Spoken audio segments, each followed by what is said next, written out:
What if Odoo could handle tasks faster than your best employee?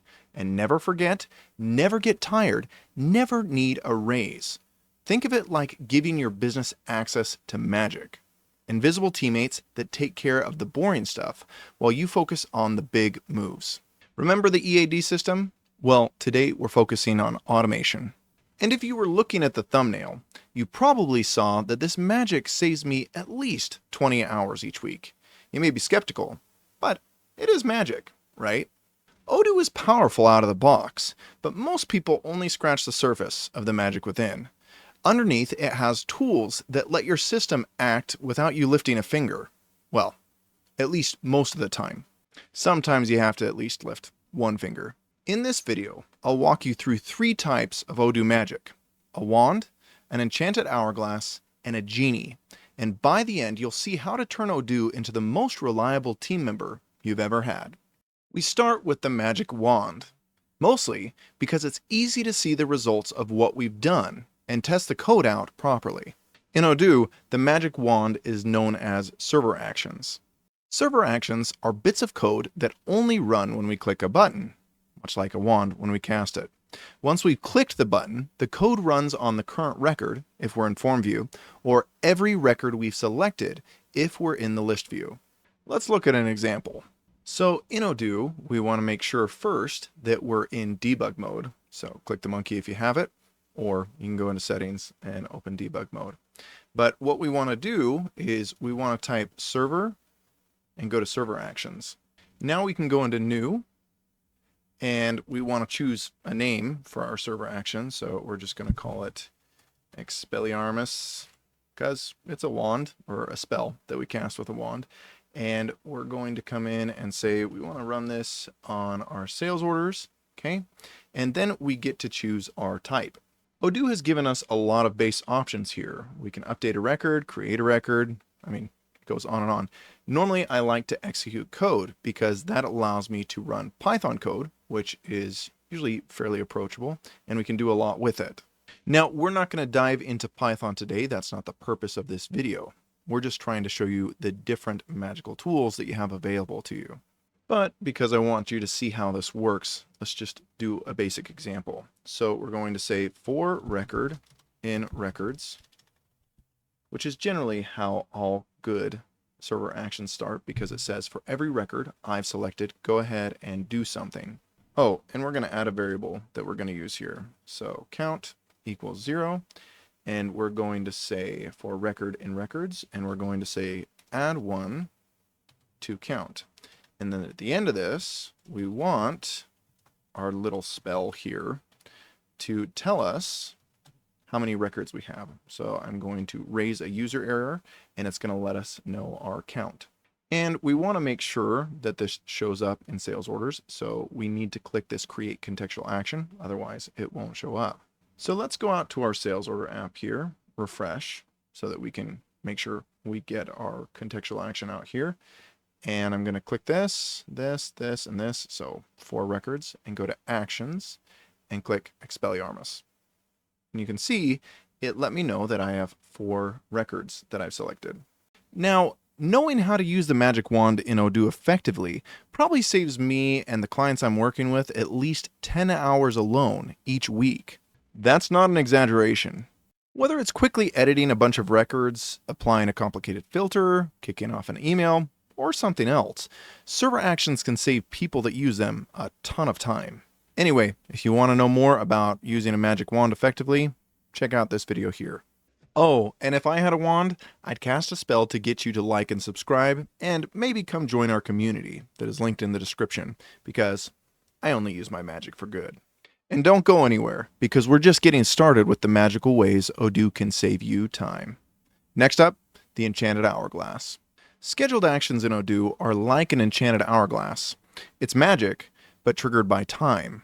They're the natural next step after server actions. Instead of waiting for a button to click, they run automatically at set intervals, hourly, daily, weekly, or whatever you configure. They're perfect for recurring jobs that you don't want to forget. Every company has recurring tasks that could be accomplished with the Enchanted Hourglass. One of the best examples of this is sending out customer statements at the end of each month. but I'm sure you can think of other use cases for your company. So let me show you how this works. Once again, we want to make sure we're in debug mode, and then we can type scheduled and go into scheduled actions. Now we'll want to go in and create a new one here. So we're just going to call this Enchanted Hourglass Sales Orders. You do need to set a model here. I don't generally use it this way, but that's totally fine. And then we're going to eventually set how often this executes and whether it's active or not. And depending on your version of Odoo, it may say how many times it should run. If you want it to run indefinitely, you'll want to make sure that number is negative because it's going to be counting down. And if it's negative, then it never gets to 0. And hopefully before you get to this point, you've gone through and tried out your code on a server action so you can trigger it and see what happens. That's the best way to do this. So I'm going to assume that you were good little people and did that. You don't have to be, but I think it'd be good. The first thing that we need to do with our Enchanted Hourglass is we need to set a group of records that we're going to run this code on. And going back to our example, we're likely to look at customers that have a balance on their aged receivables if we're going to send them a statement. So what we're going to do here is first create a variable to hold all those records. So we're going to say customers with balance, and we're going to say equals env, so our environment. And then within our environment, we're going to find a specific model and pull records from it. So if you're thinking about models, it's kind of like having a spreadsheet and you're going through and saying, I want this row, this row, this row, and that's what I want to run my code on. So let's find our model. We're going to come back out here, go to settings, and it's going to be in contacts. We're going to click our little bug here that's here because we're in debug mode. And it looks like our model is res.partner. So we come back in here and say within res.partner, I would like a group of people, please. So to get that group of people, we're going to do .search, and then I'm going to show you a trick that helps us to get the right records every time. So we're going to go back to our contacts here, and again, we're in debug mode. We're going to come in and say, all right, the people that I want to see are people that are on my aged receivables. So I'm going to come into here and I'm going to say credit limit is not what I want. I want total receivable. And I'm going to say is not equal to 0 and see what we get here. So I click search and it's giving me 116 people. That doesn't seem quite right. And I've been here before. So I'm going to say is greater than 0 or, so we're going to do any right here. And we're going to add a new rule, and we're going to say is less than 0. So let's see, lower than 0. And that's going to give us a better answer. So you see there's 3 people here. And now if I were to duplicate my tab, come into accounting real quick, and look at my aged receivable. 1, 2, 3, 4. What are we missing? So let's look at that. Deco Addict lights up, open wood. Deco Addict lights up, open wood. Azure Interior. Well, they don't actually owe us anything. It's just that they have a lot of unapplied payments. So you could mess with this more if you want to include them, but we're not going to worry about it. We're going to stick with these guys here. So the trick I promised to show you that makes it so that our customers with balance matches this guy right here. We're going to click the pencil, grab this guy, copy, and drop it in there. And we're going to go ahead and save real quick. And I'm going to zoom in just a bit so you can see this better. So now I like to check and see that my customers with balance matches the list that I think I'm getting here. So I'd expect to see 3 people. And the frustrating thing is that in a demo database, I can't do this. It doesn't give me that option. But go ahead and copy this code. Just raise user error len, which is length, or basically a count of how many records are in here. And it's going to pop up 3. Okay. Now we need to talk about how you tie this in when you've already done a server action. So normally with a server action, we say for record in records, and then we'd have our code underneath that you've already perfected, hopefully. Well, what we're going to do instead is we're going to say for record in customers with balance, customers with balance, and then our code can run just like it normally does. That's really all you need to switch in this instance. Now, again, these are a little bit trickier than server actions, so I'm going to go over a few things that you're going to want to watch out for. At least for the first little bit, you'll want to come in here and make sure that your next execution date is moving a month out at a time, or if we move this to hours, days, weeks, that it is moving out effectively, right? It may not be because it's not active, or maybe you set the next execution date, in the past so that it's not running. You want to check for these things and make sure your scheduled action is running properly. Again, used effectively, the Enchanted Hourglass can give you peace of mind. It's like having an assistant who quietly handles the overnight shift, making sure the routine stuff is always covered. And I will say that this one saves me a good 5 hours a week. So now we're up to 15 hours saved. Pretty sweet. Oh, and if you want to learn more about the Enchanted Hourglass, here's a video for you. It's now time for the Genie, the most unpredictable and sometimes seemingly vindictive type of magic in Odoo. It may seem at times that it is willfully misunderstanding you, but I promise it's not sentient. At least not yet. Automated actions in Odoo are like a genie, powerful, flexible, and capable of granting your business wishes once you know how to ask. But like a genie, they require care.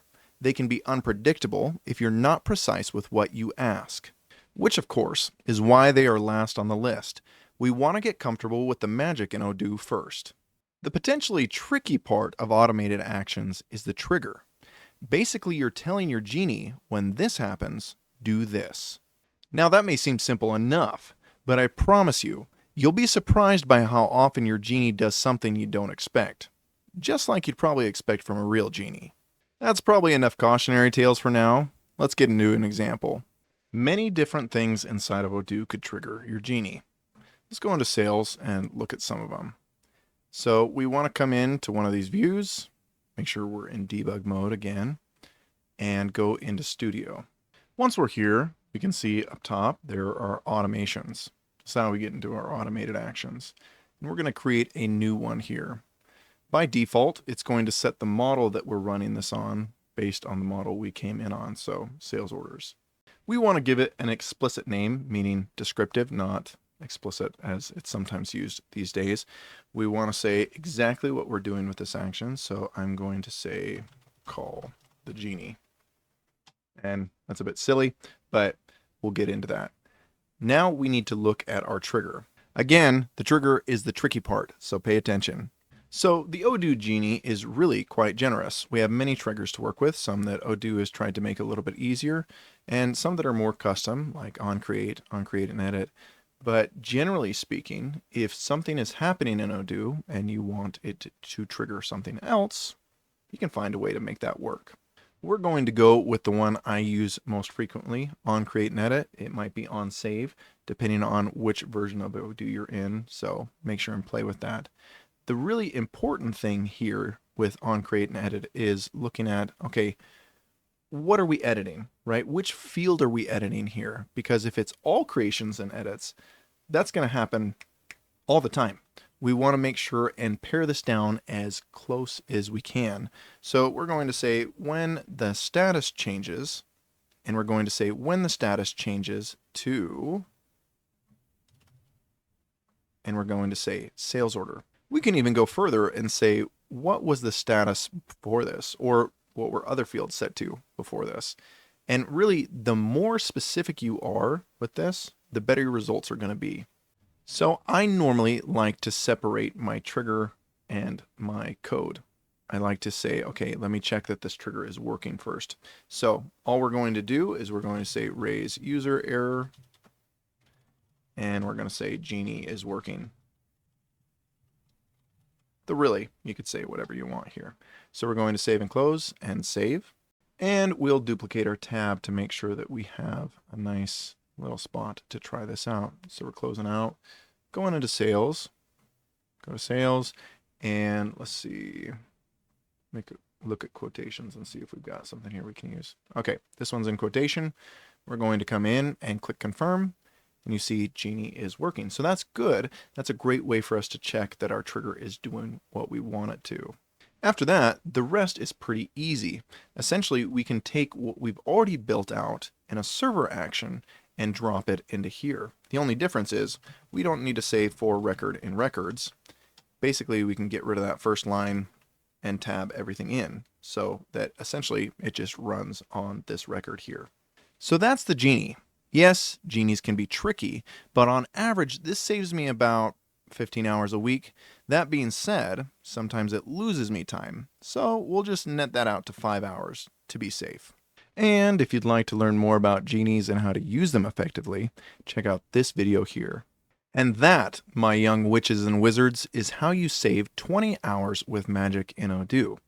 Hopefully with some practice, you'll save much more than that, but we have to start somewhere. So go ahead and start playing around with all the magic I've shown you. I'd love to hear what you guys come up with. If you want to drop it in the comments below, that would be great. And certainly, if you have any questions about magic, I will do my best to answer those. So put those in the comments below as well. Thanks, guys.